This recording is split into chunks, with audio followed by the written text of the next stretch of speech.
तर्पण शिव महापुराण की कथा से एक चीज सीखना है हमको,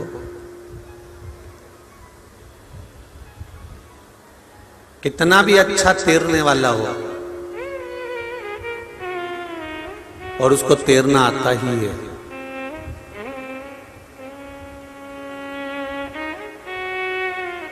बहुत अच्छा तैरना आता है उसको, और उसके बराबर दुनिया में कोई तैर भी नहीं सकता, और उसको ले जाके महासागर में छोड़ दो।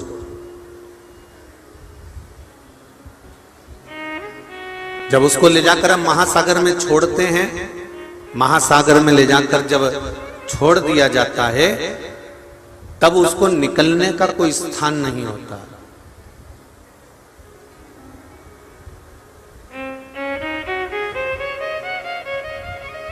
अब उससे कहा जाए कि इस महासागर से बाहर निकलना है, चारों तरफ उसके जल ही जल है और वो महासागर में फंसा हुआ है, उसको निकलना, कितना बड़ा भी तैराक क्यों ना हो, कितना बड़ा भी वो गोताखोर क्यों ना हो, कितना बड़ा भी वो तैरने वाला क्यों ना हो, पर महासागर में अगर किसी को पटक दिया जाए तो वो थोड़ी देर तो हाथ पैर पटकेगा, थोड़ी देर तो वो तैरेगा, थोड़ी देर तो वो निकलने का प्रयास करेगा, पर उसके बाद वो निकल नहीं पाएगा। उसको निकालने के लिए कोई हेलीकॉप्टर भेजना पड़ेगा, कोई रस्सी फेंकना पड़ेगी, कोई आंकड़ा फेंकना पड़ेगा, जिससे वो उसको पकड़कर महासागर से बाहर उतर सकता है। जैसे महासागर में फंसा हुआ व्यक्ति कितना भी अच्छा तैराक क्यों ना हो, अच्छा गोताखोर क्यों ना हो, पर वो महासागर को पार नहीं कर सकता, उसी तरह संसार सागर में आने के बाद तुम कितने बड़े भी विद्वान क्यों ना हो,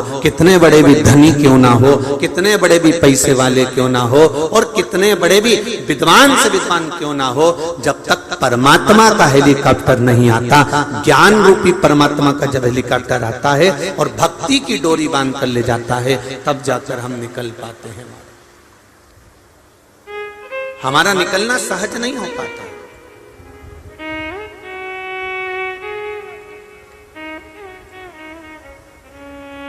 हमारा निकलना सरल नहीं है इस भव सागर से, संसार सागर से।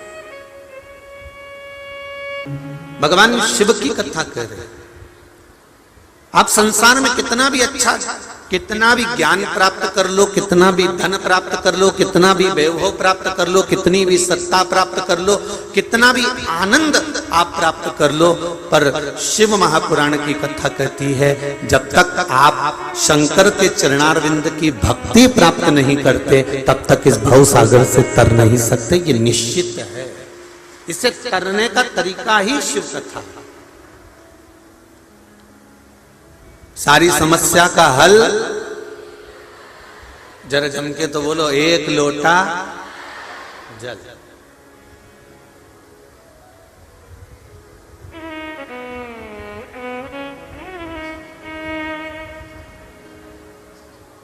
केवल एक, अधिक भी नहीं चाहिए। सबसे सरल देव है देवाधिदेव महादेव, बहुत सरल।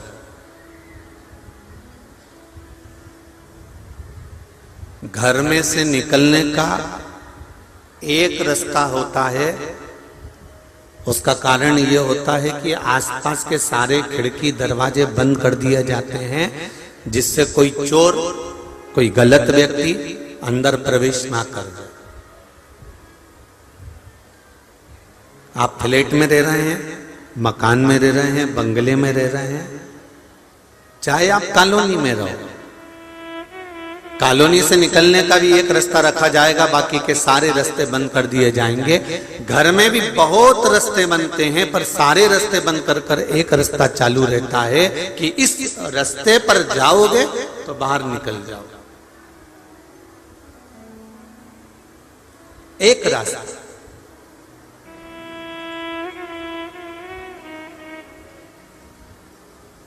उसी तरह घर से निकलने का एक रास्ता है, कॉलोनी से निकलने का एक रास्ता है, बंगले से निकलने का एक रास्ता है, मकान में से निकलने का एक रास्ता है। उसी तरह ये संसार सागर से निकलने का शिव महापुराण एक रास्ता है, जो हमको बाहर निकाल देती है कि चलो अब इससे बाहर निकलना है, अपने को बाहर जाना।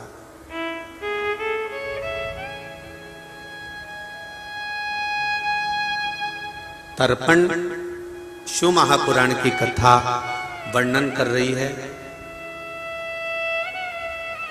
एक देवराज नाम का ब्राह्मण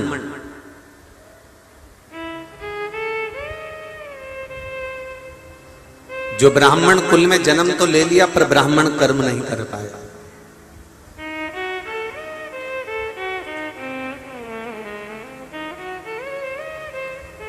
अपने कर्म से वंचित रहा।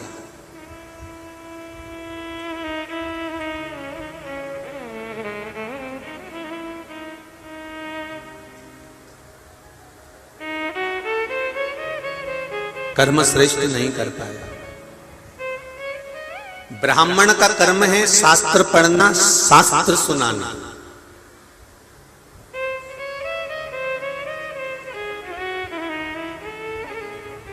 ब्राह्मण होकर यदि वो निंदा में लगा हुआ है,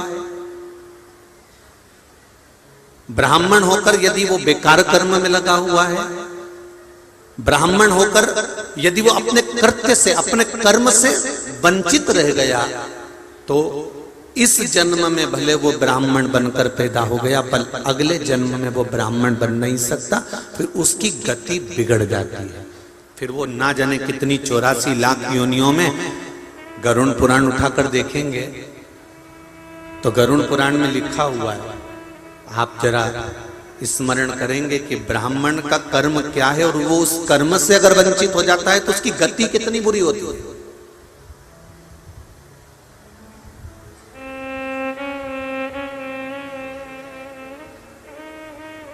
ब्राह्मण कर्म में, ब्राह्मण के घर में जन्म ले लेना, ब्राह्मण की योनि को पा लेना, ब्राह्मण कर्म कर लेना, ब्राह्मण कर्म करते करते अगर हम किसी की निंदा में, किसी के लिए अपशब्द, किसी के लिए गाली, आड़ा टेढ़ा संबोधन या किसी के मन को ठेस पहुंचे, अगर ऐसा शब्द हम बोल रहे हैं तो उसके लिए श्रेष्ठता नहीं है।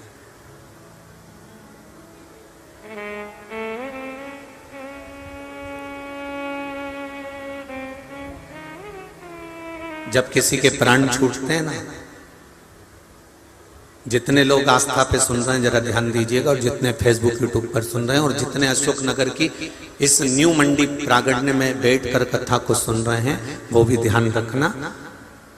जब किसी के प्राण छूटते हैं तो लोटे के ऊपर 13वें के दिन, 12वें के दिन एक गीता जी, एक गौमुखी माला, बोलो रे अशोक नगर की जीजियों, सही है कि गलत है? एक गौमुखी माला, लोटा, गीता जी, जनेऊ, उसके अंदर लोटे के अंदर थोड़ा सा गंगा का जल, एक कुसा का आसन, गीता, चंदन की मुठिया, ये किसी के मरने के बाद दी जाती है।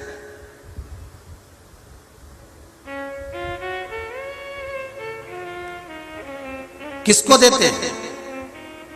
जो 12 ब्राह्मण, जो 13 ब्राह्मण जो हमारे घर में भोजन करने के लिए आए हैं, किसी के जाने के बाद, किसी के प्राण छूटने के बाद जो ब्राह्मण को हम भोजन करा रहे हैं, उनको हमने गीता जी दी, उनको हमने गौमुखी माला दी, उनको हमने चंदन की मुठिया दी, उनको हमने एक लोटा दिया, हमने उनको एक आसन दिया, हमने एक उनको यज्ञोपवीत दिया।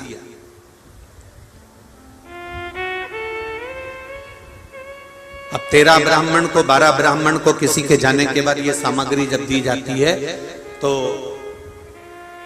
किसी ब्राह्मण से पूछना कि ये सामान प्रत्येक मरने वाले के बाद ये 12 ब्राह्मण को या 13 ब्राह्मण को ये क्यों दिया जाता है, जिसको पद कहते हैं, ये क्यों देते हैं, इसका कारण क्या है,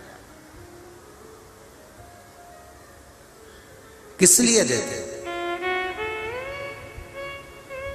अगर आप ब्राह्मण देवता से पूछेंगे तो वो कहेगा कि जिसके घर का मृत्यु के बाद का हमने अन्न भाग ग्रहण करा है, 12वें का या 13वें का हमने भोजन ग्रहण करा है, उस भोजन को ग्रहण करने के बाद ये माला, ये गीता हमको इसलिए दी गई है कि जिसका हमने भोजन ग्रहण करा है, कम से कम उसकी 51,000 गायत्री का जाप करेंगे, तब जाकर हमने जो भोजन ग्रहण करा है वो भोजन हमारे शरीर में पच पाएगा और उस जीव को तर पाएगा।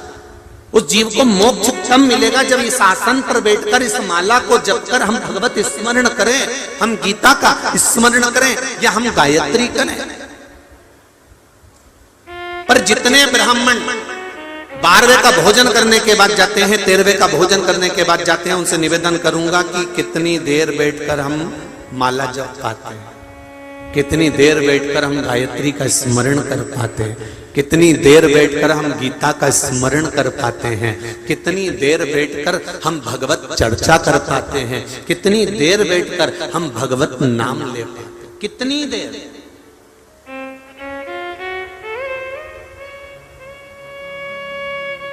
अरे गरुड़ पुराण में वर्णन मिलता है, तर्पण शिव महापुराण की कथा सुन रहे हो, जरा सा कानों में सरसों का तेल डालकर बैठना, जरा अच्छे से सुनना, थोड़ा बुरा भी लग सकता है, उसमें कोई दिक्कत वाली बात नहीं हो, पर ध्यान से सुनना।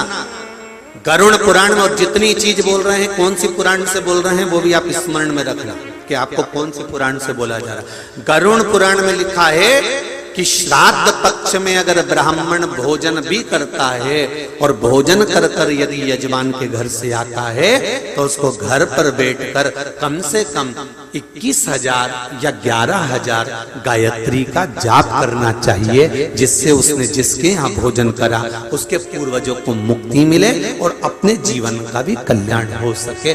श्राद्ध भोजन के बाद भी गायत्री का स्मरण।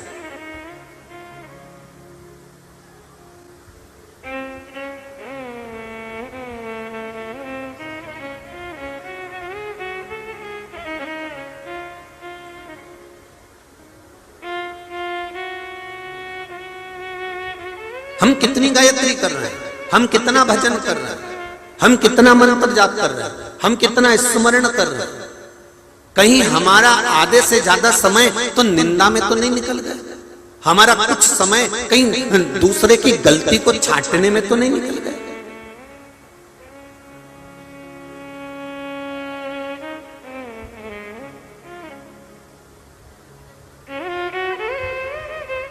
गौतम बुद्ध से एक भक्त ने पूछा संसार कैसा है।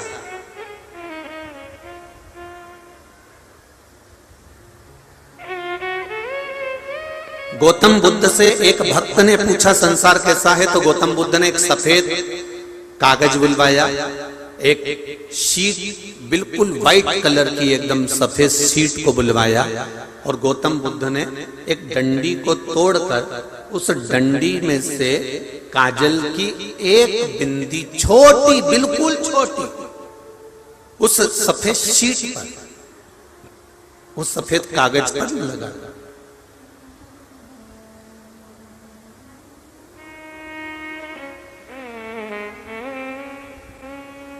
कागज पे लगा दिया, जो सफेद शीट थी, जो सफेद कागज था, एक छोटी सी काजल की बिंदी ली और गौतम बुद्ध बाबा ने उस कागज पर, उस शीट पर वो काली एक छोटी सी बिंदी लगा दी और बिंदी लगाने के बाद किसी को नहीं बताया कि मैंने इसमें कोई बिंदी लगाई है। गौतम बुद्ध बाबा से पूछा गया संसार कैसा है, तो गौतम बुद्ध बाबा ने किसी को नहीं बताया कि इसमें कोई काजल सी बिंदी लगी है। बस गौतम बुद्ध बाबा ने वो कागज सामने टांग दिया, सामने लगा दिया और जितने भी लोगों ने प्रश्न किया था, जितने बैठे थे 50 हो, 100 हो, 25 हो, सबसे कहा कि आप मुझे बताओ कि इस कागज में आपको क्या दिख रहा है। सबने एक स्वर में बोला इस कागज में एक काली बिंदी नजर आ रही।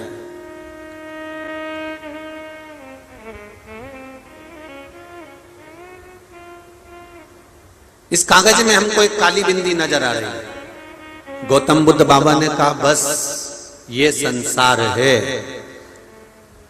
इतना बड़ा कोरा कागज था, उस कोरे कागज को सबने देखा, पर सबने एक ही बात कही कि काली बिंदी नजर आ रही है, पर किसी को वो सफेद कागज या कोरा कागज नजर नहीं आता। आप परिवार में, कुटुंब में, रिश्तों में, नातों में, मोहल्ले में, समाज में, अपने व्यवहार के अनुसार आप कितना भी कर लो, आप किसी के लिए जान निकाल कर रख दो, कितना कुछ कर रख दीजिए, पर इतना करते करते आपने बहुत कर दिया। किसी को गाड़ी, किसी को बंगला, किसी को सामान, किसी को जायदाद, किसी को प्रॉपर्टी, किसी को ये, किसी को वो, दुनिया का काम आपने दुनिया वालों का करा, पर एक काम यदि किसी व्यक्ति का नहीं करा, अर्थात जिसका काम आप 50 बार करते आ रहे हो, जिसका काम आप 100 बार करते आ रहे हो, जिसका काम आप 10 बार करते आ रहे हो, 10 बार आपने उसका काम कर दिया, और एक बार यदि उसका काम नहीं करा तो वो 10 बार करा हुआ काम भूल जाएगा और वो एक बार का काम याद रखेगा कि इसने मेरा ये वाला काम नहीं करा। ये संसार सागर, ये संसार सागर का वर्णन गौतम बुद्ध कर रहे हैं। गौतम बुद्ध ने कहा यह संसार सागर है कि कोरा कागज किसी को नहीं दिख रहा, पर एक छोटी सी काजल की जो टिपकी है, एक काजल की बिंदी है, वो बिंदी सबको नजर आ रही है, पर कोरा कागज किसी को नहीं दिख रहा, कोरा कागज किसी को नजर नहीं।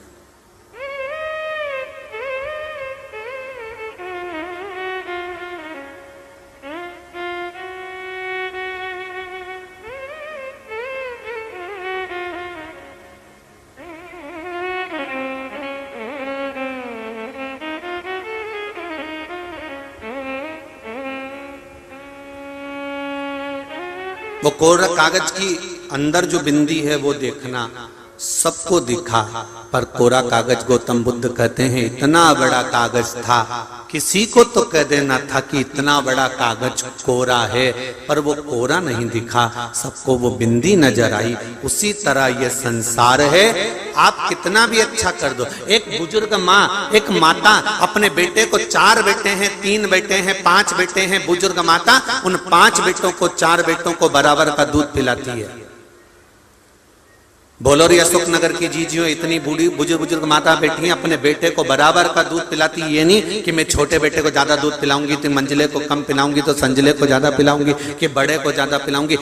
एक माँ अपने बच्चे को बराबर दूध पिलाती है, एक माँ अपने बच्चे की बराबर परवरिश करती है, एक पिता अपने बच्चे को बराबर का वैभव देता है, एक माता पिता अपने बच्चों को बराबर का परवरिश करते हैं, बराबर का ज्ञान देते हैं, बराबर का स्कूल में पढ़ाते हैं। एक माँ अपने बच्चे को बराबर का दूध पिलाती है, उसके बाद बराबर का दूध पिलाने के बाद भी एक समय ऐसा आता है कि उस समय पर बच्चे के दिमाग में ये बैठ जाता है कि मेरी मम्मी मुझको ज्यादा स्नेह नहीं करती, मेरे पापा मुझे ज्यादा प्रेम नहीं करते, मेरे घर के लोग मुझे ज्यादा चाहते नहीं है। कारण क्या है?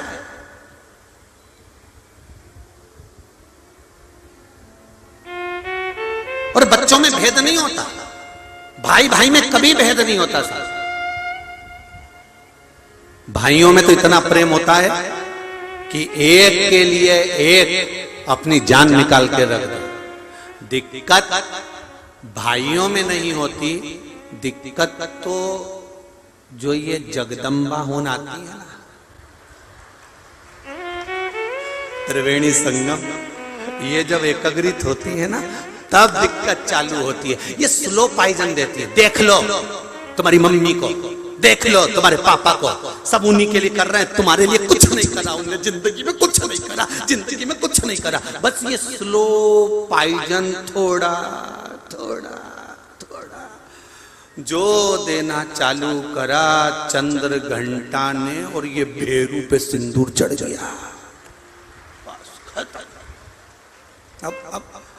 अब इसके दिमाग में बैठ गया कि मेरा भाई बुरा, मेरी भाभी बुरी, मेरा कुटुंब बुरा, मेरा परिवार बुरा, मेरा ये बुरा, मेरा वो बुरा। पर कोई कोई घर की एक माँ घर की एक बहू ऐसी होती है, वो कभी अपने पति से ये नहीं कहती कि कोई बुरा है। वो एक बात कहती है, जब दुख की घड़ी परिवार में आए तो अपन दोनों चलते हैं, चलो खड़े हो जाते हैं। वो घर की बहू लक्ष्मी के तुल्य होती। आप चिंता मत करो, चलो मैं चलती हूँ। आपको आने में देरी है क्या?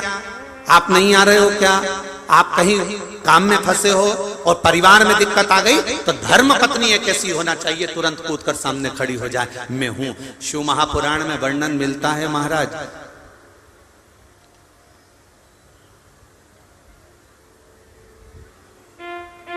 एक बार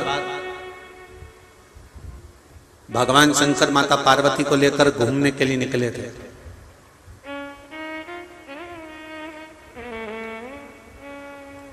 और भ्रमण पर निकले भगवान शंकर पार्वती को लेकर, और भगवान शंकर को बहुत तेज भूख लगने लगी, बहुत तेज। मेरा ओघड़दानी, मेरा शिव, मेरा त्रिकालदर्शी, मेरा कैलाशी, मेरा अविनाशी, मेरा शिव, मेरा शंकर भ्रमण के लिए निकले हैं पार्वती जी के साथ। और शिव जी को बहुत तेज भूख लग रही है, बहुत तेज भूख।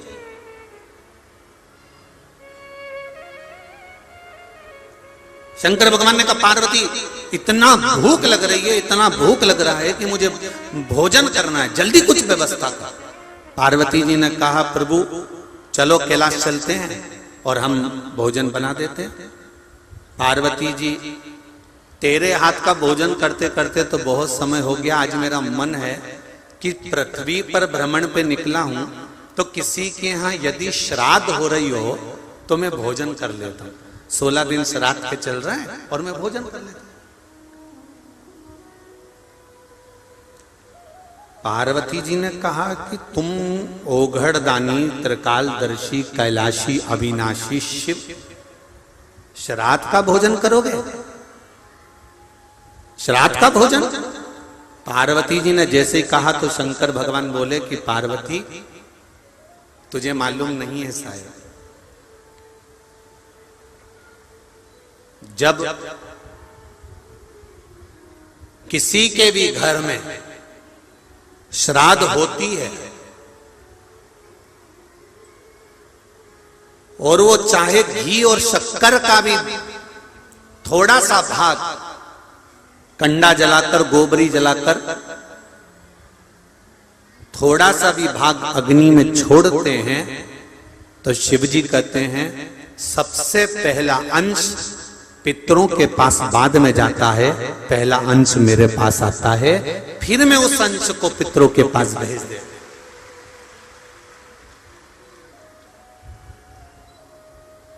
तर्पण शिव महापुराण की कथा सुनने वाले जरा ध्यान से सुनिएगा महाराज। पहले भी कथा में कहा,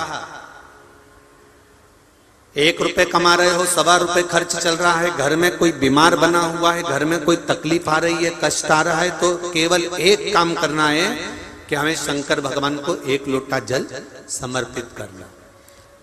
परंतु श्राद्ध पक्ष के अंतर्गत जैसे अन्य समय में 108 मनके की माला से हम जाप करते हैं, 108 बार भगवान का नाम लेते हैं, 108 बार हम भगवान का पूजन करते हैं, उसी तरह श्राद्ध पक्ष में जब हम शंकर भगवान पर 1 लोटा जल चढ़ाएं तो उसी जल को धीरे धीरे धीरे धीरे 27 बार भगवान शंकर को समर्पित करना चाहिए। कितनी बार? 27। या फिर 27 मनके की माला से जप करें।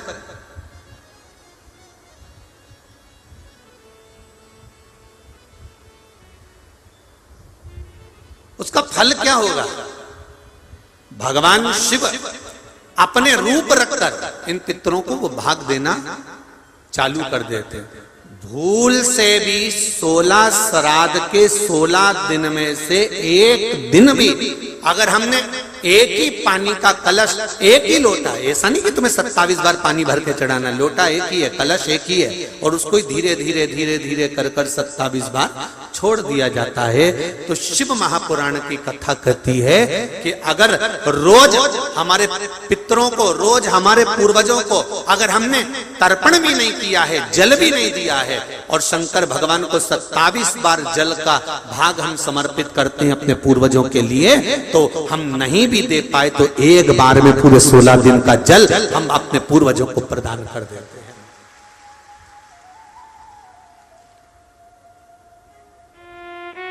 शिव जी कह रहे हैं मुझे भूख लगी है और मेरा मन है कि पृथ्वी पर कहीं पर भी अगर श्राद्ध हो रहा होगा तो मैं भोजन कर लेता हूं। तो पार्वती जी ने कहा तुम कहां भोजन करने जाओगे? शंकर भगवान बोले अयोध्या में जाऊंगा, अयोध्या में जाऊं और अयोध्या में जाकर आज मैं भोजन ग्रहण करूंगा। क्यों? आज दशरथ जी के यहाँ पे श्राद्ध है, मैं जाता हूं। शंकर भगवान जाने की तैयारी करे, ब्राह्मण लोग जा रहे थे भोजन करने के लिए। मेरा ओघड़दानी, मेरे शंभु, मेरे शंकर स्वयं एक ब्राह्मण का रूप रखकर भोजन करने के लिए अंदर प्रवेश कर गए। अब जब अंदर प्रवेश करे, जैसे ही अंदर प्रवेश करे, सब जितने ब्राह्मण थे सब भोजन करने के लिए बैठे। सबके लिए चांदी की थाली, स्वर्ण का कटोरा, सुंदर सुंदर पकवान आकर रखा है। मेरे भोले बाबा भी बैठ गए, मेरे भोले बाबा। अब देखिए शिव पुराण कहती है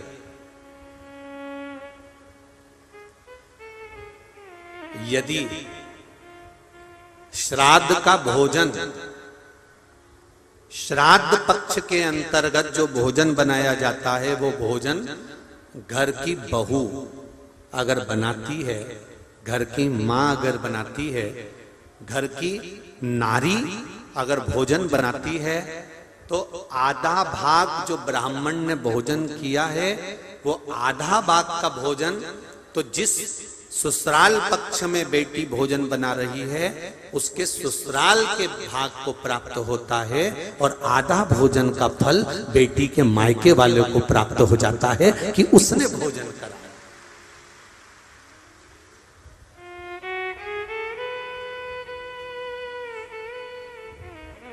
भोजन चालू हुआ,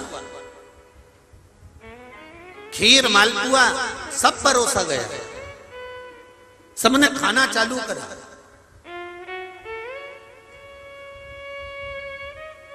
थोड़ी थोड़ी देर में ब्राह्मण भोजन कर कर उठना चालू कर दिए, पर मेरे देव अधिदेव महादेव जो जम के बैठे उठे नहीं।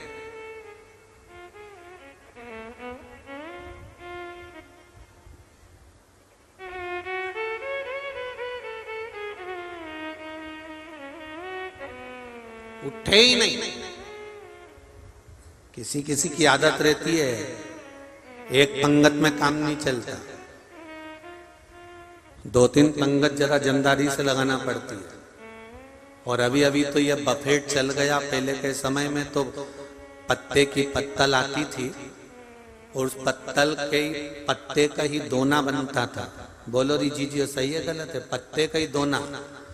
और वो दोने को भी टिकाने के लिए जब पंगत में जाते थे तो जेब में 2-4 पत्थर रख के लेके जाते थे कि रायते का दोना नहीं लुढ़क जाए। तो उस दोने को भी संभालने के लिए 2-3 पत्थर जेब में होते थे। जब रोटी खाने कहीं जाते थे, पंगत जिनने कहीं जाते थे शादी ब्याह में या कहीं नुक्ता मुक्ता में, तो जेब में पत्थर लेके जाते थे कि दोना रखेंगे। और साथ में अभी अभी तो ये सब कुछ ले जाना नहीं पड़ता, पहले तो प्लास्टिक का इतना बड़ा गिलास भी जेब में भर के लेके जाना पड़ता था कि पानी भी पीना पड़ेगा। और दोने को रखते, आसपास में पत्थर टिका देते और फिर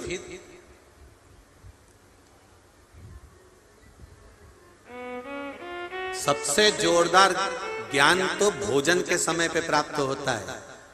जैसा करोगे वैसा भरोगे। भोजन के समय पे कैसे प्राप्त होता है? 2 दोस्त और दोनों में मित्रता खूब, और दोनों चतुर, और दोनों साथी में गए एक ही जगह। अब इन्हें चतुरता क्या करेंगे कि पहले तू बैठ जा, मैं परस देता हूं, फिर मैं बैठ जाऊं जब तू परस देना। और इतने चतुर दोस्त कि खास खास आइटम ही लेके आते हैं।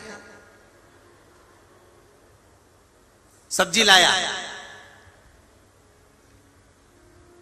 तरी तरी डालता और उसने सब तरी तरी जोरदार उसके दोने में डाल दी और फिर गुलाब जामुन लाया तो इशारे में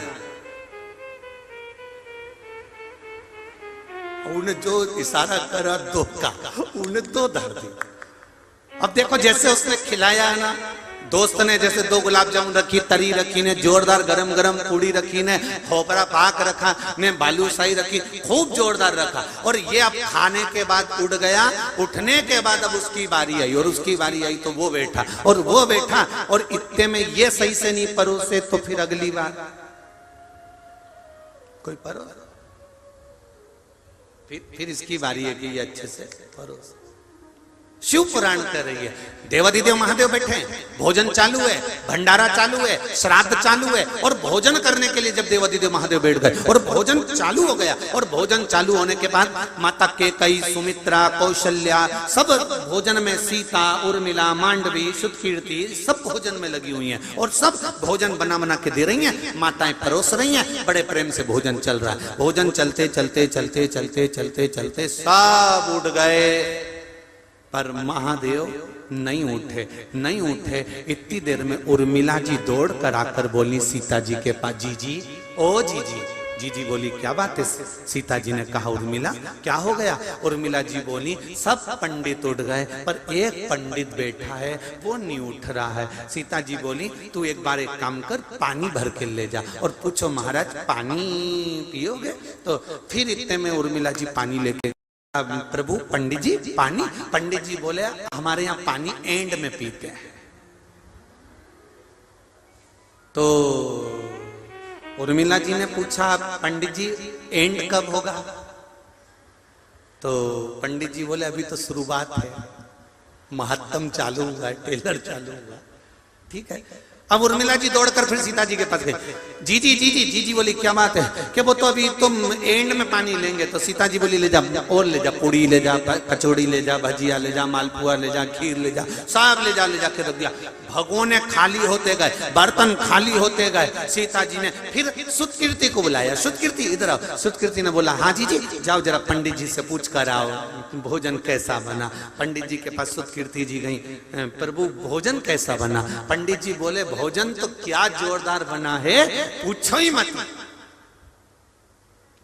पानी ले आऊं?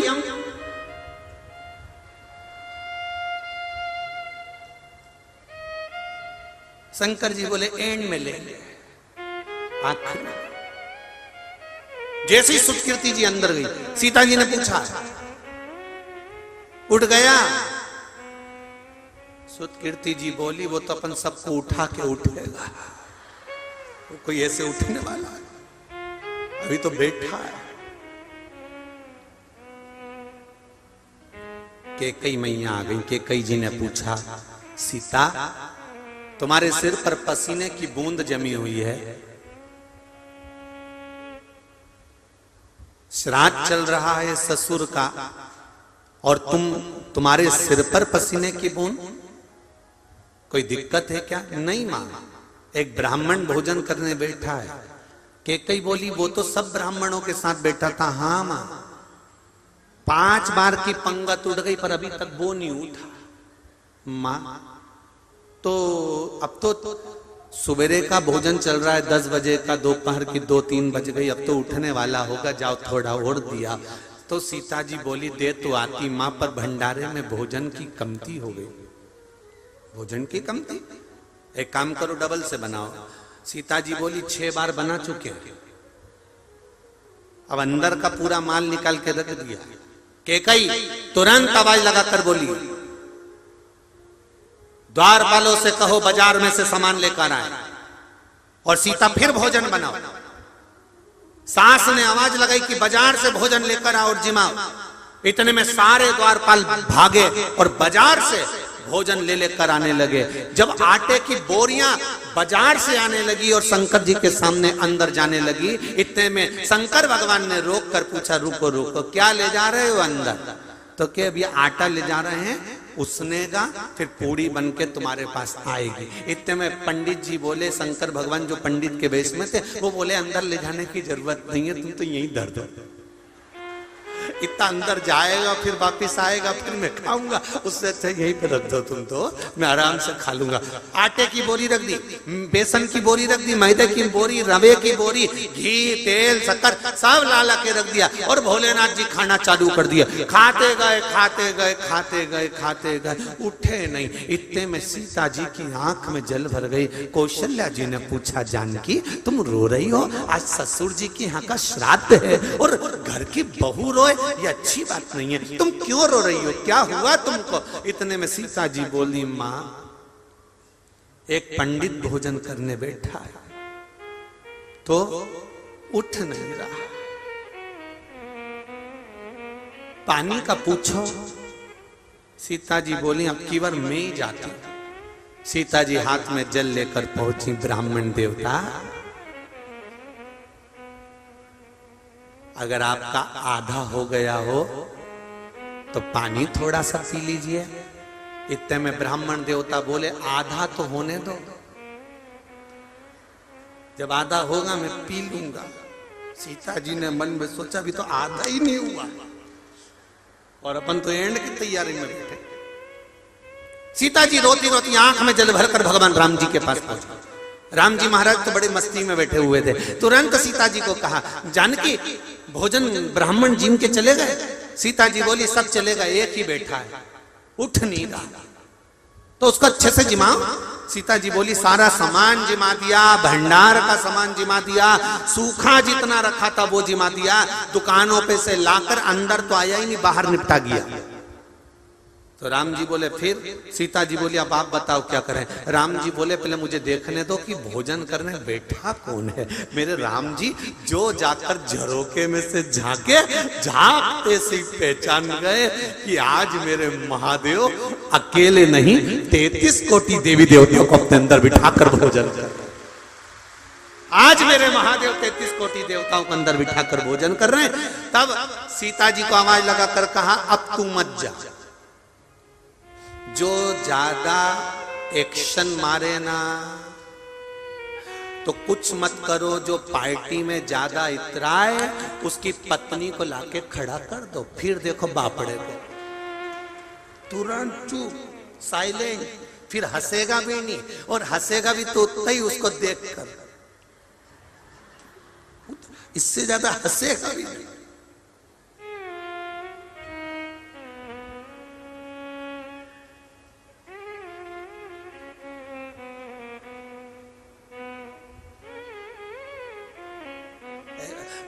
अंग्रेजी में पति को हस्बैंड कहते हैं, हस्बैंड।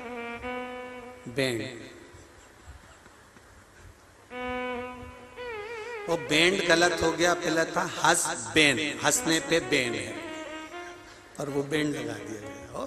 अब शिवजी को देखकर राम जी ने कहा, तू टेंशन मत ले सीता, रुक जा, अब तू रुक जरा, मैं अभी आमंत्रित करता हूं। और भगवान राम ने मां जगत जननी जगदम्बा माता पार्वती का आह्वान किया, हे मां पधारो, स्वामी भोजन कर रहे हैं और माता के बिना भोजन हो जाए ये श्रेष्ठता नहीं है। पार्वती जी ने कहा, मेरे स्वामी? हाँ मेरे स्वामी। 3 ऐसे हैं जिनका नाम बार बार नहीं लिया जाता। पहला, एक सौभाग्यवती नारी अर्धांगिनी पत्नी अपने पति का नाम बार बार अगर लेती है तो तिल भर उसकी उम्र घटती है और उसके शरीर में रोग प्रारंभ होता है। गर्ग संहिता में वर्णन है। दूसरा, घर की मां ज्येष्ठ पुत्र का नाम बार बार लेती है तो वो ज्येष्ठ पुत्र को जीवन में दुख बहुत झेलना पड़ता है। ज्येष्ठ पुत्र घर का बड़ा पुत्र। हाँ, अगर घर में बड़ी बेटी है और उसके बाद पुत्र है तो वो ज्येष्ठ नहीं कहलाएगा। बड़ी बेटी है तो बेटी का नाम मां बार बार ले सकती है, पर ज्येष्ठ पुत्र जितने भी आस्था चैनल पर कथा सुन रहे हो, जितने फेसबुक यूट्यूब पर कथा सुन रहे हो, आप अपने घर के बड़े व्यक्ति को देखना, उसके घर की माँ अगर बड़े बेटे का नाम बार बार लेकर पुकारेगी, कृष्ण राम कुछ भी जो उसका नाम है, हरि किशन जय नारायण जो नाम है उसका, उसको माँ बार बार लेकर पुकारेगी। ज्येष्ठ पुत्र का नाम जब माँ बार बार लेकर पुकारती है तो ज्येष्ठ पुत्र को 3 तकलीफों से गुजरना ही पड़ता है। एक तन दुखी, दूसरा मन दुखी, तीसरा धन दुखी। या तो वो तन से कष्ट में होगा, या मन से कष्ट में होगा, या धन से कष्ट में होगा। उसका जीवन थोड़ा ना थोड़ा संघर्ष में निकलेगा। क्यों? क्योंकि माता का फर्ज है कि ज्येष्ठ पुत्र का नाम बार बार मुख से ना लिया जाए। अगर ज्येष्ठ पुत्र को, बड़े पुत्र को माँ को बुलाना है तो उसके नाम से ना बुलाते हुए कोई उपनाम, कोई साधारण सा नाम माँ को अपने बेटे का रख देना चाहिए। इसलिए हमारे यहाँ पर जो बड़ा बेटा होता था ना, तो उसको माएं बड़े प्रेम से हर कुछ बोल देती थी। ये तो कल्लू है, ये तो लल्लू है, ये तो पप्पू है, ये तो ऐसा है, ये तो वैसा, कुछ भी उसका नाम माँ कुछ भी अपने मन से रख देती थी। क्यों रे कनुआ, क्यों रे काना, माँ उसका नाम रख देती थी। क्यों रे रघु, क्यों रे रघुवीर, माँ उसका नाम कुछ भी रख देती।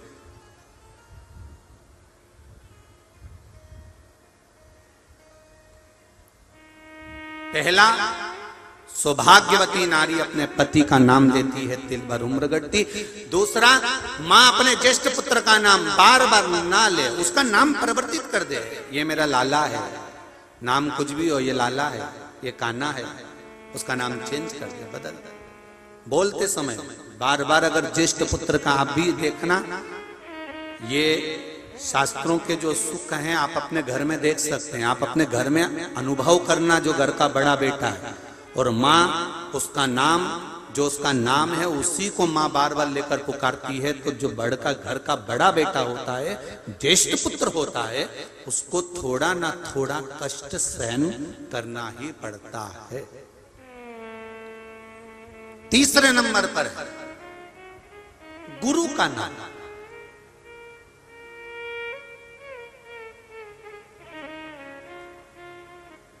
शिष्य गुरु के नाम का स्मरण अर्थात गुरु मंत्र का स्मरण करे।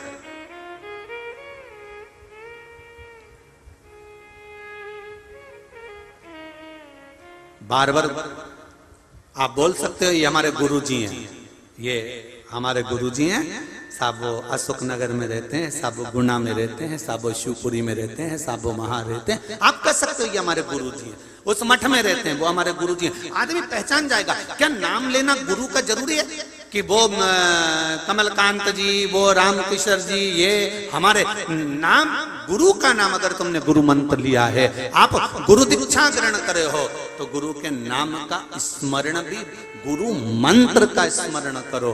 पर गुरु का नाम बार बार अपनी जिह्वा से नहीं कि मेरा गुरु ये नाम है, उनका ये नाम है, मेरे ये नाम है, ये नाम है, हरि कृष्ण नाम है तो जय नारायण नाम है तो राम कृष्ण नाम है। नहीं नहीं नहीं, वो मेरे गुरु हैं, बस गुरु पद मूल है, गुरु पद की मूल।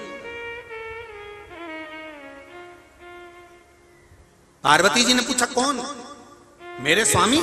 हाँ, मेरे स्वामी भोजन कर रहे हैं। हाँ, जैसे ही सुना पार्वती जी ने, और सुनकर माता पार्वती तुरंत कहती आप चिंता मत करो राघव जी, मैं अभी आती हूँ। और पार्वती मैया ने नाक में बड़ी सी नथनी पहनी, सुंदर मोती की लड़ लगी है, कानों में झुमका पड़ा है मेरी माता के, सिर पर लाल बिंदी बड़ी सारी, होठों पर लाली, नैनों में सुरमा, मस्तक पर गजरा, और माता के हाथों में सुंदर मेहंदी लगी हुई है, पाँव में महाबूर लगा हुआ है। मेरी माँ सुंदर टोकनी लेकर सामने खड़ी हो गई, और भोलेनाथ तो खाने में लगे थे, उनका ध्यान गया नहीं कि मेरे सामने कौन खड़ा है। और उन्होंने एक बड़ा सा लड्डू निकालकर चूरमे का शंकर जी की पत्तल में रख दिया। शिव जी ने जो लड्डू खाया, खाते से शंकर जी को लगा ये तो कोई पहचान वाला है।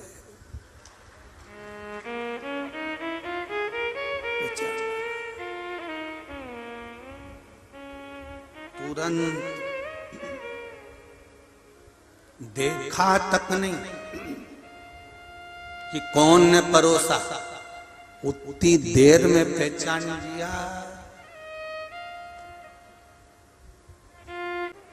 पार्वती मैया ने एक चूरमे का लड्डू बड़ा सारा शिव जी के सामने रखा। शंकर जी ने लड्डू खाया और खाते से ही पहचान गए कि बाबा ये तो पहचान वाला लगता है। तो भोलेनाथ तुरंत लड्डू मुंह में भरा और भरते से जो सामने देखा, क्योंकि शिव जी खाते गए, किसी को नहीं देखा कि सीता आई, कि उर्मिला आई, कि मांडवी आई, कि सुकृति आई, कि केकई आई, कौशल्या आई, किसी को नहीं देखा। पर जो मुंह में लड्डू लेकर जो पार्वती जी को देखा, देखते से ही पार्वती जी बोली कितने दूं? शंकर जी बोले हो गया, एक में हो गया।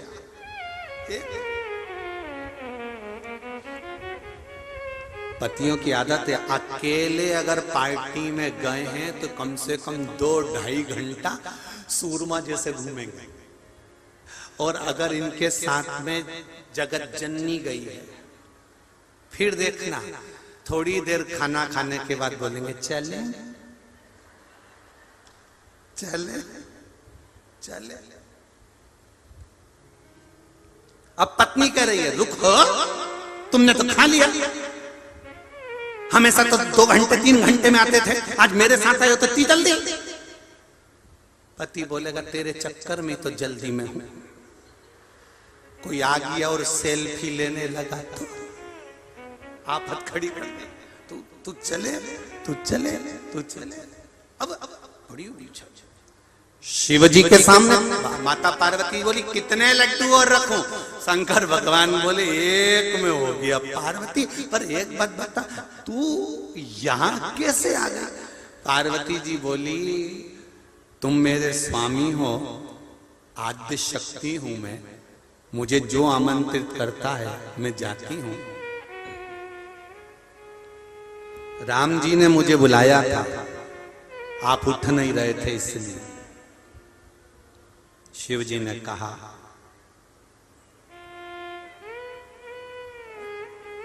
आपने मुझे अन्नपूर्णा बनकर भोजन दिया, श्राद्ध में अन्नपूर्णा बनकर भोजन दिया है, बुलाओ राम सीता को।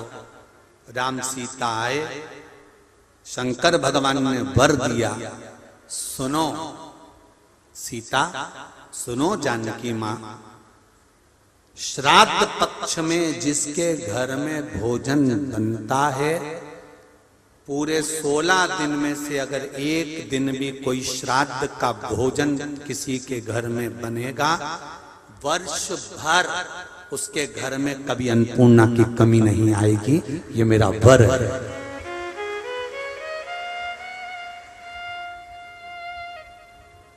16 दिन आप किसी का श्राद्ध नहीं कर सकते, तो किसी एक का श्राद्ध, कोई दादा गया हो, परदादा गया हो, कोई पूर्वज गया हो, उसके निमित्त का भोजन घर में बनना चाहिए। और किसी विद्वान ब्राह्मण जो गायत्री करता हो, संध्या करता हो, भजन करता हो, कीर्तन करता हो, मंत्र जाप करता हो, किसी में कोई ऐब ना देखता हो, कोई निंदा नहीं करता हो, ऐसे ब्राह्मण जन को भोजन करा देना चाहिए। वो जीव भी तर जाए और अपने को भी आनंद की अनुभूति हो जाए, ऐसी चीज की गलती। भगवान शिव की कथा कर रहे, भाव से, आनंद से अपनी जगह बैठकर भगवान शिव के मूल मंत्र का स्मरण करेंगे। तर्पण शिव महापुराण की कथा में जितनी बार भी शिव के मूल मंत्र का स्मरण हो, हृदय से कहें और बाबा से निवेदन करें। सभी लोग अपनी जगह का आनंद लेते हुए श्री शिवाय नमस्तु, श्री शिवाय नमस्तु, श्री शिवाय नमस्तु, श्री शिवाय नमस्तु, श्री शिवाय नमस्तु। शिव कथा कह रहे हैं। भगवान शंकर का संवाद करता है। देवराज नाम का ब्राह्मण जिसने कभी कोई अच्छा कर्म नहीं किया, ब्राह्मण का कर्म है शास्त्र पढ़ना, शास्त्र सुनाना, वैश्य का कर्म है धन एकत्रित करना, क्षत्रिय का कर्म है रक्षा करना, शूद्र का कर्म है सेवा करना। ये चारों ने अपने अपने कर्म के अनुसार अपने आनंद को बांटा।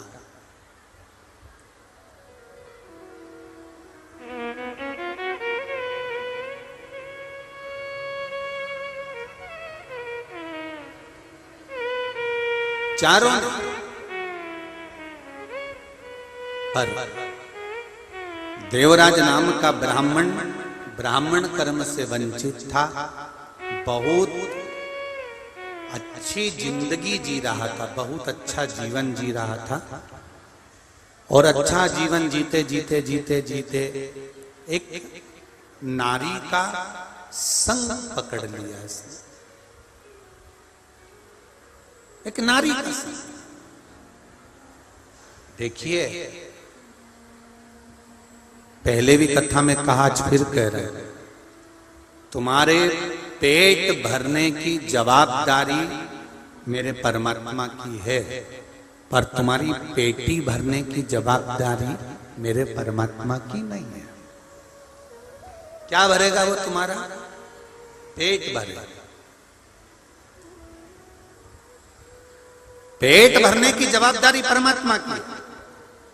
वो तो कहता है तेरा जन्म नहीं हुआ और माता के स्तनों में मैंने दूध दिया तेरा भरण पोषण के लिए, और मरेगा तो भी चिंता मत करना, आखिरी में भी अगर परिवार वाले अग्नि देने नहीं आएंगे, कफन देने नहीं आएंगे, तो शिव महापुराण की कथा कहती है, भगवान गीता में कहते हैं कि मैं स्वयं अगर जन्म दिया है तो मृत्यु भी मैं दूंगा, माता के स्तनों में दूध दिया है तो कफन और अग्नि भी मैं दूंगा, तू चिंता करना छोड़, तू क्यों टेंशन ले?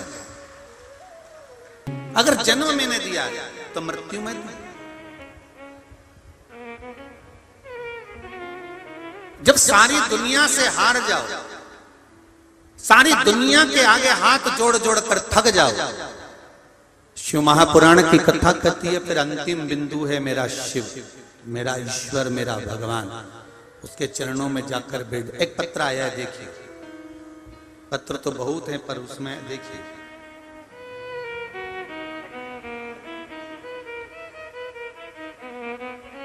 मैं गिरीश भागवत खिरकिया हरदा जिला मध्य प्रदेश में रहता हूं। कहीं बैठे हो तो हाथ हिलाइएगा। आप ही हैं? दोनों हाथ हिला दो एक बार।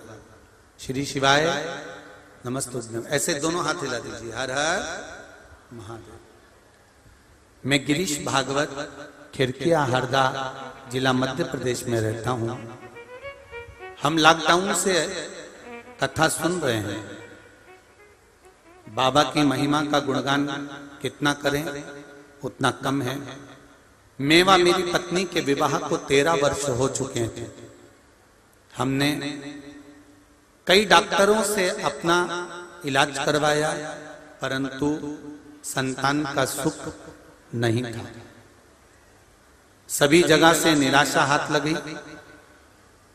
आपकी कथा सुनते समय जब आपने पशुपति व्रत व सफेद आंकड़े की जड़ का उपाय बताया, तब मेरी पत्नी ने उपाय करने के बारे में सोचा, और हमने जिस प्रकार आपने वह विधि बताई थी उसी प्रकार से 18 नवंबर 2021 को वह विधि की। जिसके बाद बाबा की महिमा ऐसी हुई कि 18 नवंबर 2021 को विधि करी।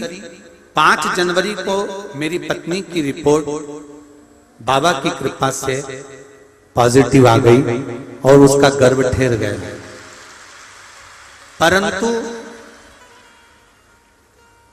जब जनवरी में 5 जनवरी को रिपोर्ट पॉजिटिव आई और उसका गर्भ ठहर गया, गुरुदेव 24 अप्रैल को मेरी पत्नी की तबीयत अचानक खराब हो गई। डॉक्टर ने कहा कि बच्चे की धड़कन सुनाई नहीं दे रही। और सोनोग्राफी करने को कहा। सोनोग्राफी करवाई, बच्चे की धड़कन नहीं थी। मेरी पत्नी व मैंने श्री शिवाय नमस्तुभ्यम का जप करना प्रारंभ कर दिया और हमने विचार करा कि जब भगवान शंकर ने दिया है 13 वर्ष के बाद दिया है तो अब वही संभालेगा। सोनोग्राफी में धड़कन नहीं थी गुरुदेव। तब शिव जी को 1 लोटा जल, 1 बेलपत्र का प्रयोग प्रारंभ करा और दूसरी सोनोग्राफी करवाना प्रारंभ करी और दूसरी सोनोग्राफी में बच्चे की धड़कन वापिस लौट कर आ गई गुरुदेव। सोनोग्राफी के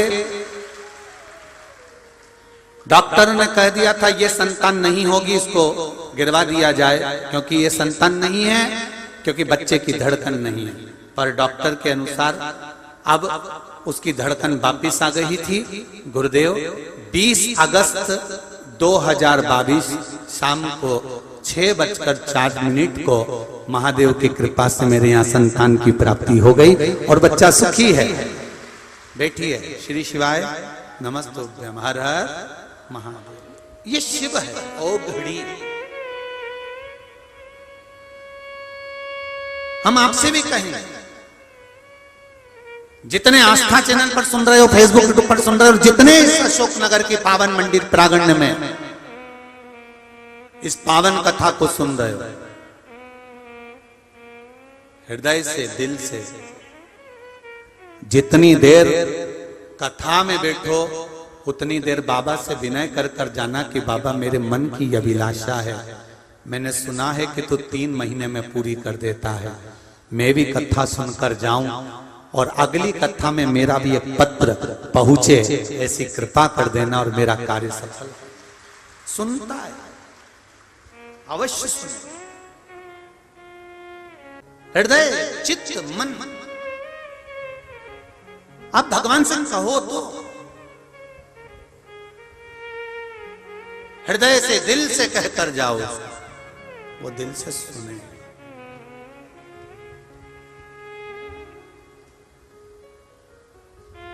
और जितने लोग इस कथा में आए हुए हैं उनसे कहूंगा, आप लोग ऐसे ही कथा में नहीं पहुंच जाते, ये मेरा विश्वास है। 1 लोटा जल जब से कथा सुन रहे होगे तब से चढ़ाया होगा, कहीं ना कहीं मेरे शंकर भगवान ने आपका थोड़ा ना थोड़ा काम जरूर करा होगा, तब तुम पंडाल में पहुंचे। ऐसे नहीं पहुंच जाते। लाखों की संख्या में इतने पंडाल भर के बैठे हो, 1 2 3 4 कहां पूरे के पूरे इतने भर भर के बैठे हो, लोग पीछे खड़े हुए हैं, तो ये भक्ति तुम्हारी कोई साधारण नहीं है, सहज नहीं है तुम्हारी। केवल विश्वास, भरोसा। देवराज नाम का ब्राह्मण कर्म से वंचित था। देवराज अपने लिए कमाता, भगवान देता। देवराज अपने बच्चों के लिए कमाता, भगवान देता। देवराज अपनी पत्नी के लिए कमाता, भगवान देता। देवराज अपने माता पिता के लिए कमाता, भगवान देता। देवराज अपने भाई भाभी के लिए कमाता, भगवान देता। देवराज अपनी बहनों के लिए कमाता, भगवान देता। आपके परिवार का भरण पोषण मेरा देवाधिदेव महादेव करेगा, मना नहीं है। पर देवराज जब अपने परिवार का छोड़कर किसी स्त्री के चक्कर में फंस गया, अपनी पत्नी को छोड़कर किसी नारी के चक्कर में फंस गया, उस नारी ने कहा कि मेरे लिए सुंदर रानी, जो रानी हार पहनती है उसके गले का हार ला कर दो। और देवराज जब उस चक्कर में फंसता चले गया, चोरी करने लगा। अभी तक चोरी करने की जरूरत नहीं पड़ी थी उसको।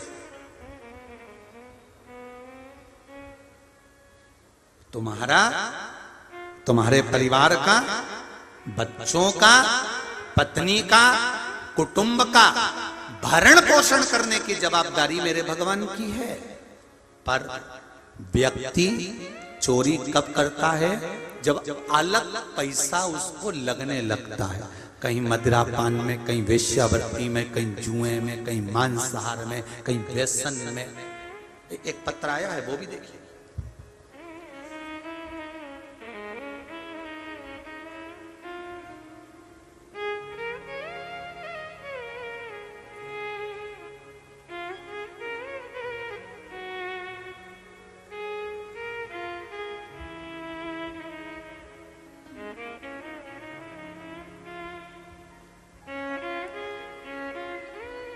ग्राम धुर्रा अमाही, जिला अशोकनगर से हूँ। मैं महादेव की पुत्री हूँ। जिसने भी पत्र लिखा हो वो खड़े होकर अपना हाथ हिला सकती हैं। आप ही ने लिखा बेटा? श्री शिवाय नमस्तुभ्यम। दोनों बेटियां हाथ हिला दो। महादेव की पुत्रियां हैं, महादेव की कृपा। क्या बखान करें गुरुजी, हम बोल नहीं सकते। बस भोले बाबा को यहाँ पर प्रणाम करने के लिए आए हैं कि मेरे शंकर ने हमारी सुन ली। हमारे पिता हैं, उनकी कृपा का तो क्या वर्णन कर सकती हूँ। मेरे पिताजी बहुत मद्यपान में लगे रहते थे गुरुदेव। हम बेटियां बड़ी दुखी रहती थी। घर पर आना, क्लेश करना। देवाधिदेव महादेव को एक लोटा जल चढ़ाना चालू करा, शिव जी से प्रार्थना करना प्रारंभ करी। गुरुदेव बाबा की कृपा ऐसी हुई, हम चढ़ाया हुआ जल लाकर अगर उनको देते तो वो नाराज होते, इसलिए हमने वो जल आचमन के रूप में पानी के मटके में डालना चालू कर दिया। गुरुदेव वो पानी सारे घर के लोग पीने लगे और पिताजी ने मद्यपान छोड़ दिया। पिताजी का मद्यपान छूट गया। बैठो बेटा। श्री शिवाय नमस्ते। शिव कृपा इसी को कहते हैं। शिव भक्ति, शंकर की भक्ति, शंकर का स्मरण, शंकर का गुणगान तुम दिल से, हृदय से, चित्त से, मन से मांगो तो देगा। हृदय से मांगो। देवराज पत्नी के लिए कमाता, शिव देते। बच्चों के लिए कमाता, शिव देते। परिवार, भाई, बंधु, कुटुंब के लिए कमाता, शिव देते। संसार के कल्याण के लिए, परमार्थ के लिए कमाता, शिव देते। पर जब व्यक्ति व्यसन में, गलत चीज में डूबने लगता है, गलत मार्ग में जाने लगता है, तो भगवान धन से हाथ खींचना चालू करते हैं। फिर जीवन बेकार हो जाता है, व्यर्थ। फिर वो जीवन बेकार।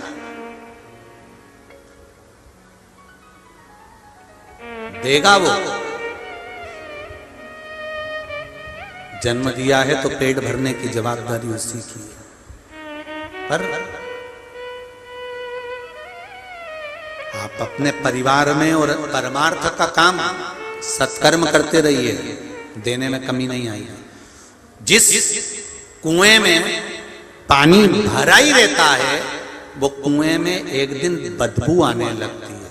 जिस कुएं से पानी निकलता रहता है, उसमें दूसरा पानी आता रहता है। धन संपदा भगवान दे तो उसको सत्कर्म में लगाने का प्रयास करो, आता रहे, कमी नहीं पड़े। सत्कर्म की ओर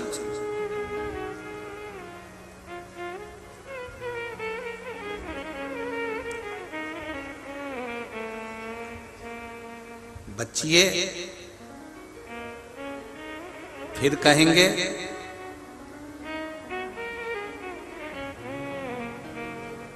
धन होगा,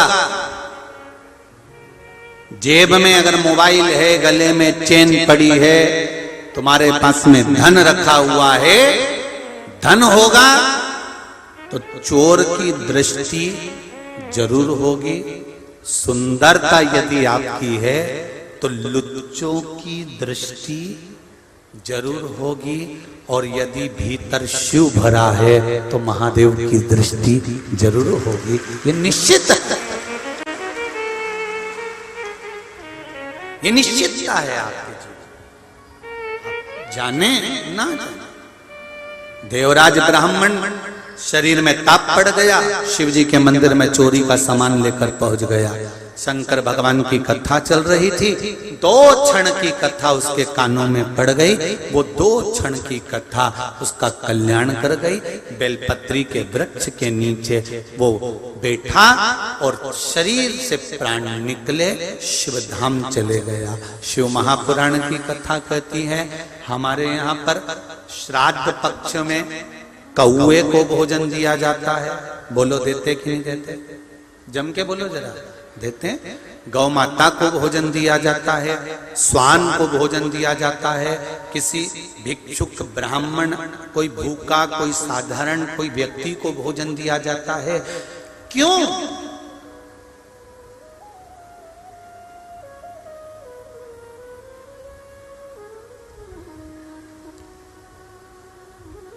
केवल श्राद्ध, इसके पीछे साइंस का ये नहीं कि केवल ब्राह्मण अपनी मर्जी से इसको बोल दिया कि कौए को भोजन देना चाहिए, गौ माता को भोजन देना चाहिए, स्वान को भोजन देना चाहिए, विद्वत ब्राह्मण जन को भोजन देना चाहिए। केवल ब्राह्मण ने या हमारे शास्त्रों ने केवल किसी के पक्ष की बात नहीं लिखी, इसके पीछे साइंस का रीजन भी है। आप अंदाजा लगाइए, कौआ श्राद्ध पक्ष में जो भोजन करता है, कौआ श्राद्ध पक्ष में अगर थोड़ा सा मीठे का भोजन करता है तो कौआ श्राद्ध के भोजन को खाने के बाद, मीठे भोजन को खाने के बाद पीपल के वृक्ष पर बैठता है। पीपल के वृक्ष के फल को कौआ खाता है। पीपल के वृक्ष का जो फल है वो कौए के पेट में जाता है। कौए के पेट में जब पीपल के वृक्ष का फल जाता है और उसने कुछ मीठा खाया होता है तो अंदर जाकर एक प्रतिक्रिया प्रारंभ होती है जिससे एक वृक्ष का निर्माण होता है। ये पीपल का वृक्ष कहीं से उगता नहीं है। कौआ उड़कर पीपल के फल को खाने के बाद, श्राद्ध का मीठा भोजन खाने के बाद उदर में एक प्रतिक्रिया से एक बीज उत्पन्न हो जाता है। कौआ पेड़ पर बैठे, कौआ दीवाल पर बैठे, कौआ रेत पर बैठे, कौआ जहां जाकर बैठे और वो विष्ठा करता है, गंदगी करता है, तो उसके अंदर जो खीर, मीठे का भोजन और पीपल का जो फल खाया था उसका भाग उसके पेट के अंदर जो बीज उत्पन्न करता है, वो जहां जाकर गंदगी करता है, विष्ठा करता है, वहीं पर पीपल का पेड़ उगना प्रारंभ हो जाता है। पीपल के वृक्ष का निर्माण कौआ कर देता है। साइंस का रीजन है कि कौए को भोजन क्यों कराना चाहिए। आप ऐसे मत कराओ तो ऐसे तो कराओ कि कौए को निवाला देना चाहिए, कागराज देना चाहिए, कौए को भोजन देना चाहिए। क्यों? क्योंकि कौआ जितना खीर ग्रहण करेगा, जितना खीर का भाग उसके उदर में जाएगा, तो उसको ठंडक चाहिएगी। ठंडक चाहिएगी तो पेड़ पर जाएगा, पेड़ पर जाएगा तो पीपल के पेड़ पर बैठेगा, उसका फल भोजन को पचाने के लिए खाएगा तो विष्ठा करेगा, और विष्ठा करेगा तो पीपल का पेड़ जन्म लेगा। आप अगर वृक्ष नहीं लगा सकते तो आपने जो खीर खिलाई है उस खीर से भी पीपल के वृक्ष का निर्माण हो जाता है, प्रकृति का सुंदरता बन जाता है। इसके पीछे तो साइंस। आप ना खिलाएं, इस भाव से तो खिला सकते।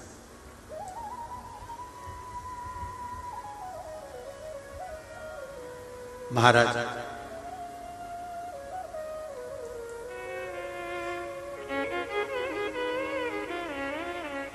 कितना सुंदर लिखा है, शिव महापुराण के अंतर्गत आता है। स्वप्न में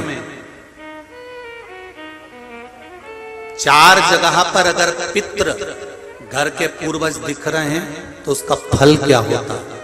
तर्पण शिव महापुराण की कथा में अच्छे से सुनिए।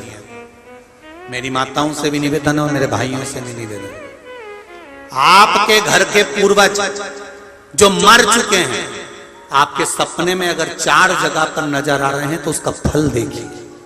पहला, अगर आप सोए हो और आपके पितृ, आपके पूर्वज जो मर चुके हैं वो आपके सिर के पास खड़े हुए दिख रहे हैं तो डरना मती, बल्कि भगवान को धन्यवाद देना कि आज मेरे पितृ मेरे सिर के पास, मेरे पूर्वज खड़े हुए हैं। कारण जब सिर के पास स्वप्न में मरा हुआ व्यक्ति नजर आता है, जो मर चुका है, जो पितरों में चला गया, जो बहुत साल हो गए हुए और वो हमारे सिर के पास खड़े हुए स्वप्न में दिख रहे हैं, तो समझ लेना कोई खुशखबरी घर में बहुत अच्छी आने वाली है।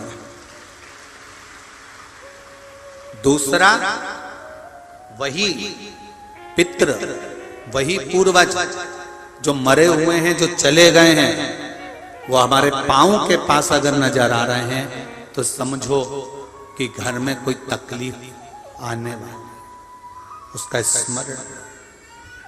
तीसरा, यदि थोड़ी सी देर के लिए हमारे पितृ या हमारे पूर्वज जो मरे गए हैं वो हमें थोड़ी सी देर के लिए दिखे और अचानक ओझल हो गए, समझ लेना कि कोई क्षण भर की समस्या हमारे सामने आएगी, उससे हमें घबराना नहीं है। और चौथा, किसी पेड़ पर या घर के अंदर, घर के बाहर नहीं, घर के अंदर या किसी वृक्ष पर हमारे पूर्वजों को हमने स्वप्न में देखा है, तो समझ लेना कि हमारी उन्नति की सीढ़ी बढ़ने वाली है, कोई अच्छा काम हमारी ओर होने। अब कई लोग कहते हैं हमारे को पितृ दिख रहे हैं, हमारे मरे हुए दादाजी दादी जी वो मर गए तो हमको दिख रहे हैं। गुरुजी कैसा होता है? शिव महापुराण की कथा कहती है, गर्ग संहिता कहती है, स्कंद पुराण कहती है। आप ध्यान तो दो कि पूर्वज पितृ कभी बुरे नहीं होते, कभी बुरे नहीं।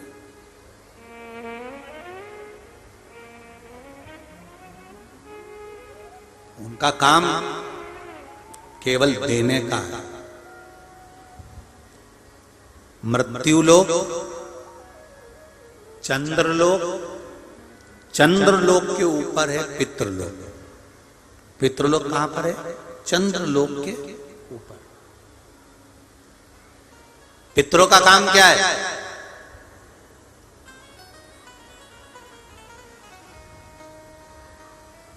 पितरों का कर्म है क्या? जब कोई मर जाता है, इसको दूसरे शरीर में भेजा जाता है, जीवात्मा को, उस जगह पर पितृ क्या करते हैं? पितरों का काम क्या है? पितरों का कर्म क्या है? भगवान विष्णु का काम है, ब्रह्मा जी को आदेश दिया, ब्रह्मा जी ने सृष्टि का निर्माण करा, शिव जी ने समय समय पर इसका वर्णन कर संहार किया।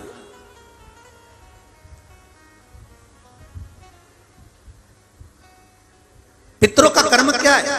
पितरों का सबसे बड़ा कर्म है, जिस समय पर ये जीवात्मा दूसरे शरीर में दी जाती है, उस समय पर पितृ खड़े होकर अपने कुल के उस जीव का निर्माण करवाते हैं और उसको शरीर दिलवाते हैं। अगर कोई हाथ से, पैर से, आंख से, कान से, शरीर से कोई विकलांग अगर जन्म लेता है, माता के गर्भ से कोई बच्चा जन्म लिया, उसका पांव ठीक नहीं है, उसका हाथ ठीक नहीं है, उसका कान ठीक नहीं, चेहरा ठीक नहीं, आंख ठीक नहीं, मुंह ठीक नहीं, तो ये कोई दूसरा नहीं करता, ये हमारे पितृ करते हैं। जब वो निर्माण करवाते हैं तो देखते हैं कि पूर्व समय में इसने क्या कर्म करा है, तो इसको शरीर कैसा मिलना चाहिए, शरीर का स्मरण कैसा मिलना चाहिए। एक जरा सी गलती गांधारी से हो गई थी और वो गांधारी को भोगना पड़ा था, छोटी सी गलती। पूर्व समय में गांधारी सबसे सुंदर, पूर्व समय में गांधारी सबसे सुंदर नारी थी, बहुत सुंदर। उसकी सुंदरता का बखान जगह जगह पर चलता था। अब एक हाकिम ने आकर कह दिया, महारानी जी आपके लिए एक औषधि बनाना चाहता हूं, ऐसी औषधि जिसको तुम तुम्हारे चेहरे पर लगा लोगी, तुम जिंदगी में कभी बूढ़ी नहीं होगी, तुम सुंदर बनी रहोगी महारानी जी, कहो तो औषधि बना दूं। हाकिम के कहने पर राजकुमारी ने कह दिया औषधि बनाओ। पर हाकिम ने कहा औषधि तो बना दूंगा पर इसमें थोड़ी सी हिंसा होगी, आप समझ सकती हैं।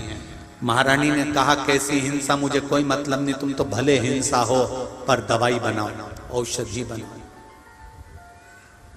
गांधारी पूर्व समय की जो रानी थी उसने हाकिम से कहकर औषधि बनाई। क्या चाहिए औषधि बनाने के लिए? तो कहा 100 केचुए चाहिए। 100 केचुए? हाँ, इन केचुओं का क्या करोगे? उसको पीस कर दवाई उसी में मिलाकर दूंगा जिसको आप अपने चेहरे पर लगाना, आप कभी बूढ़ी नहीं दिखोगी। राजकुमारी ने कहा 100 केचुए लाए जाएं और दे दिए जाएं। 100 केचुओं को लाकर हाकिम ने राजकुमारी से पिसवाया और उसमें दवाई मिलाकर राजकुमारी को दी। राजकुमारी ने चेहरे पर लगाया, भले बूढ़ी नहीं हुई पर अगला जन्म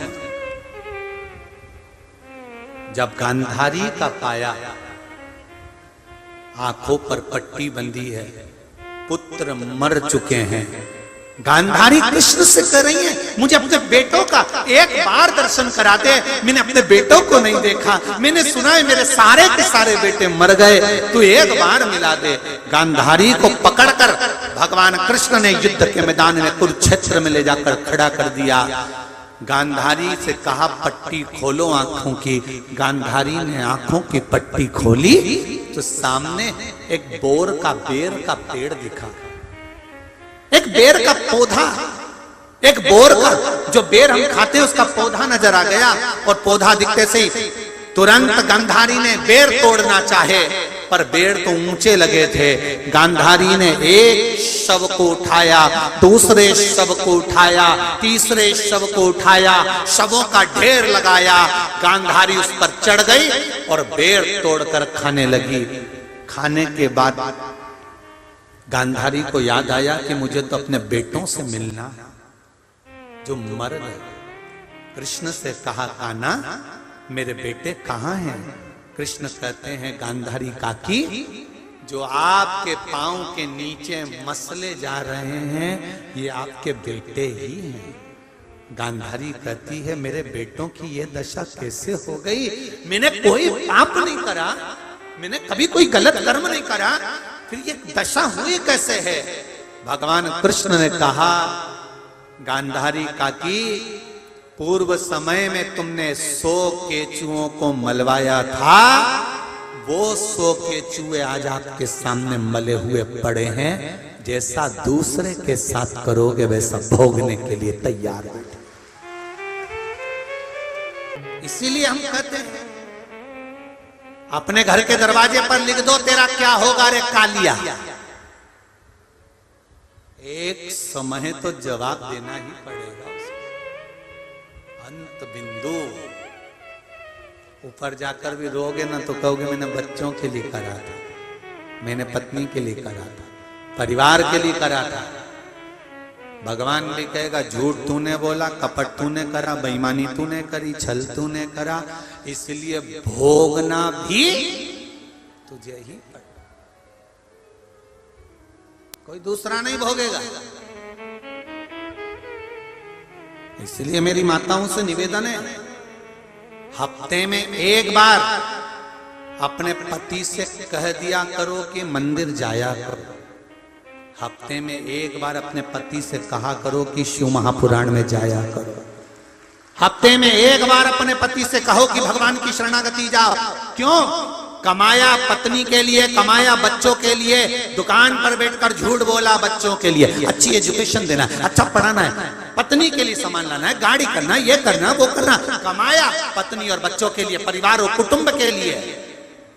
पर पत्नी भोगेगी क्या? अरे जम के बोलो नहीं, तुम तो बढ़िया खजूर वाली चोटी बना के रहे, तुम्हें कोई टेंशन नहीं। बच्चे भोगेंगे क्या? नहीं, क्योंकि बच्चे कभी अपने पापा से नहीं कहते पिताजी तुम मेरी पढ़ाई के लिए चोरी कर कर लाना। ये कोई बेटा कभी अपने बाप से नहीं कहता तुम मेरे लिए अच्छा खूब धन इकट्ठा करो, चोरी करो, बेईमानी करो। ये बेटी भी कभी नहीं बोलती अपने पापा से, ना पत्नी बोलती है कि तुम मेरे लिए चोरी कर कर लाओ। ये हम अपने हिसाब से कर रहे हैं, तो भोगना भी तो अपने हिसाब से ही पड़ेगा। तो दूसरा थोड़ी ना भोगने वाला है। कबीरदास जी ने लिख दिया, गुरु की करनी गुरु भरेगा और चेले की करनी चेला, उड़ जाएगा हंस अकेला। कर्म हमें भोगना। एक होती है पत्नी, दूसरी होती है धर्म पत्नी। पत्नी वो होती है जो पति को सिनेमा घर ले जाती है, पत्नी वो होती है जो पति को शॉपिंग मॉल ले जाती है, पत्नी वो होती है जो पति को मायके ले जाती है, पत्नी वो होती है जो पति को घुमाने फिराने ले जाती है, और धर्म पत्नी वो होती है जो पति को शिव महापुराण की कथा तक लेकर आ जाती है, वो धर्म पत्नी।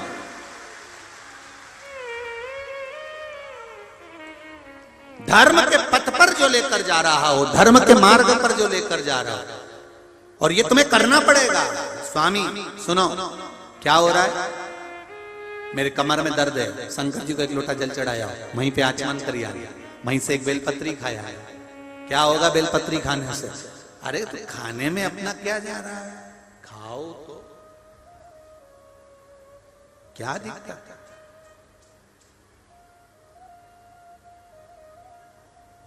बेलपत्री खाने में सोचते हैं इससे होगा क्या। चाउमीन खाने में कभी नहीं पूछा इससे होगा क्या।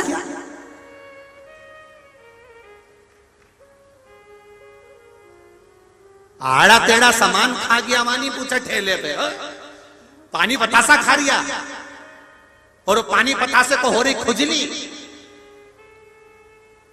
और यूं खुजाए, रुक जा, और प्लेट पकड़ा दी हाथ में, हाथ भी नहीं धोए, और फुल्की को फोड़ा।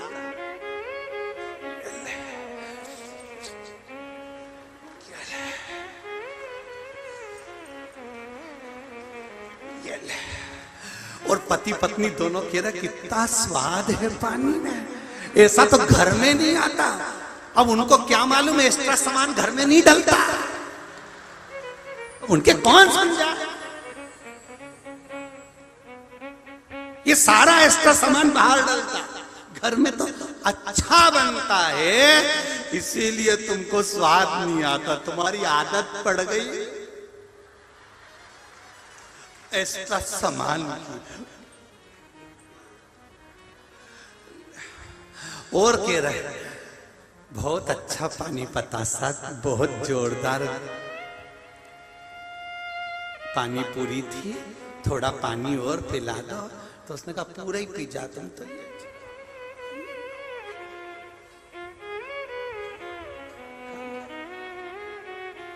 अरे क्या होगा बेलपत्री खाने से, क्या होगा शिव जी को जल चढ़ाने से, क्या होगा शिव महापुराण की कथा सुनने से? ये विश्वास कहता है, जितने लोग यहां बैठकर सुन रहे हो और जितने आस्था चैनल और फेसबुक पर सुन रहे हो, दिल से सुनना। 3 महीने बाद मिलकर बताएंगे कि होता क्या है। शिव महापुराण की कथा मात्र श्रवण करने से मिलेगा क्या? आप दिल से सुनो, उसको कहकर सुनो।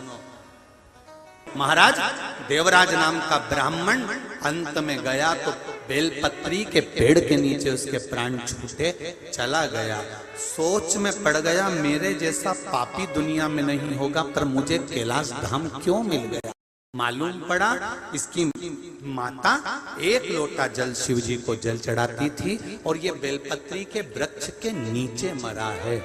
सनातन हिंदू धर्म में आज भी नियम है, मुर्दे को जब अर्थी पर बांध कर ले जाते हैं तो शमशान के पहले थोड़ा उसको नीचे उतार देते हैं।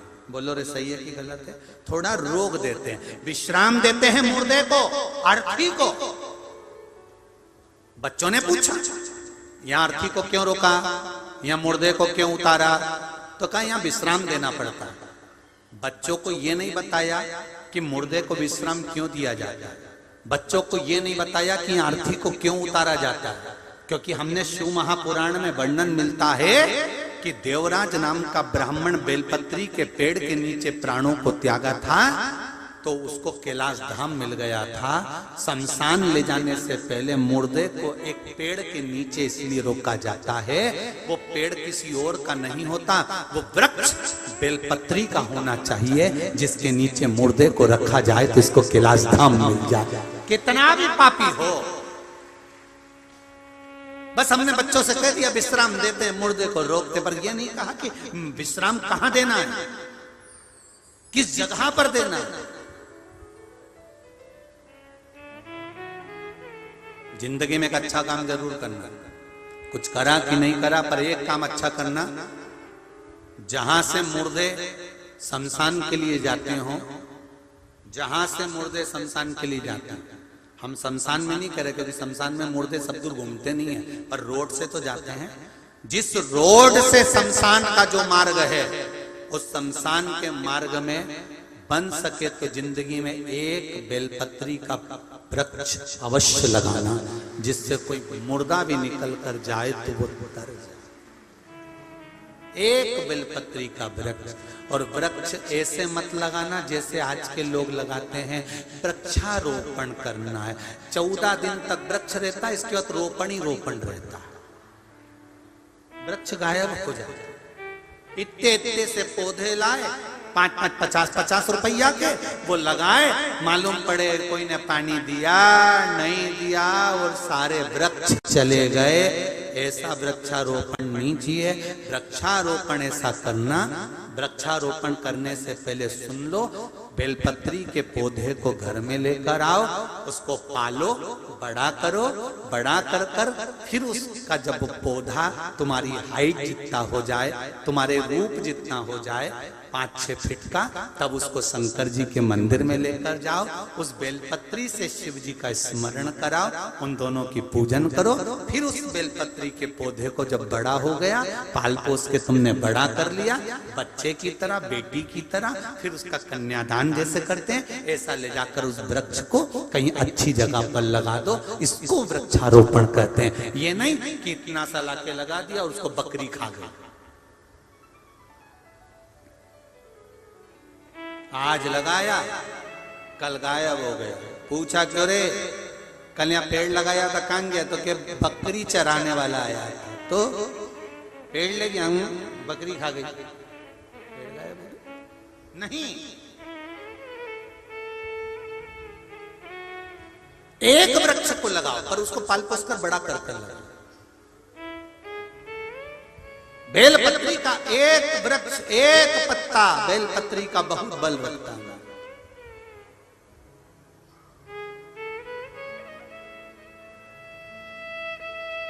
बहुत ध्यान दीजिएगा, जिसको लग रहा है कि मेरे घर में किसी ने बंधन है, या मुझे ऐसा लग रहा है कि मेरा विकास नहीं हो रहा, मेरी उन्नति की ओर नहीं बढ़ पा रहा, सारे उपाय कर लिए और मैं उन्नति की ओर नहीं बढ़ रहा, तो श्राद्ध पक्ष चल रहा है, 16 दिन श्राद्ध के चल रहे हैं। जितने दिन निकल गए निकल जाने दो, जितने दिन बचे हैं, एक छोटी सी कटोरी में गंगा जल, थोड़ा सा जल बेलपत्री के वृक्ष के नीचे, और थोड़ा सा वही जल बचाकर शंकर भगवान पर चढ़ाना प्रारंभ कर दो।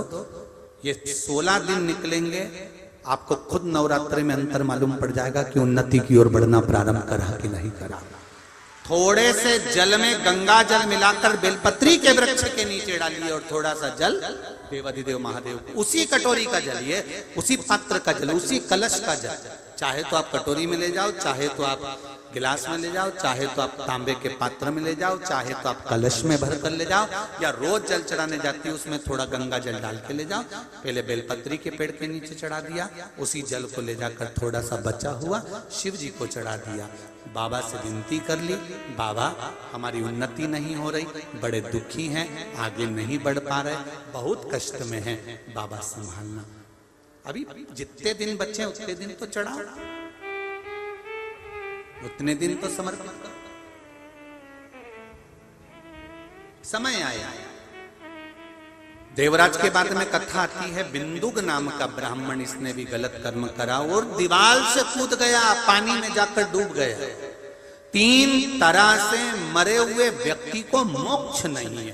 पहला, पानी में डूब कर मरा हुआ, दूसरा स्त्री के हाथ से मरा हुआ, तीसरा सर्प के डसे से मरा हुआ। इनकी मुक्ति नहीं होती कभी भी। बिंदुक पानी में डूबकर मर गया तो प्रेत योनि में पड़ गया। चंचुला देवी ने कथा श्रवण करने का मन में विचार करा, भगवान देव अधिदेव महादेव से निवेदन करा, हे भोलेनाथ कृपा करिए, हे शंभु करुणा करिए। तब देव अधिदेव महादेव ने माता पार्वती के साथ ईसर जी और गोरा जी बनकर पहुंचकर शिव महापुराण की कथा का रस स्वादन किया। ईसर जी गोरा जी पधार रहे हैं, जोरदार ताली बजाकर स्वागत करिए। बोल काशी विश्वनाथ भगवान की जय। ईसर जी और गोरा जी पधार रहे हैं, जोरदार ताली बजाकर आप सब स्वागत करें ईसर जी गोरा जी का। बड़े आनंद के साथ तर्पण शिव महापुराण की कथा चल रही है। जितने लोग टीवी पर कथा सुन रहे हैं या यहाँ बैठकर कथा सुन रहे हैं, आप स्मरण रहे अपने पूर्वजों के नाम से सुने। जो टीवी के सामने या मोबाइल पर सुन रहे हैं, 2 दाने हाथ में चावल के लेकर या एक बेलपत्री लेकर कथा श्रवण करें।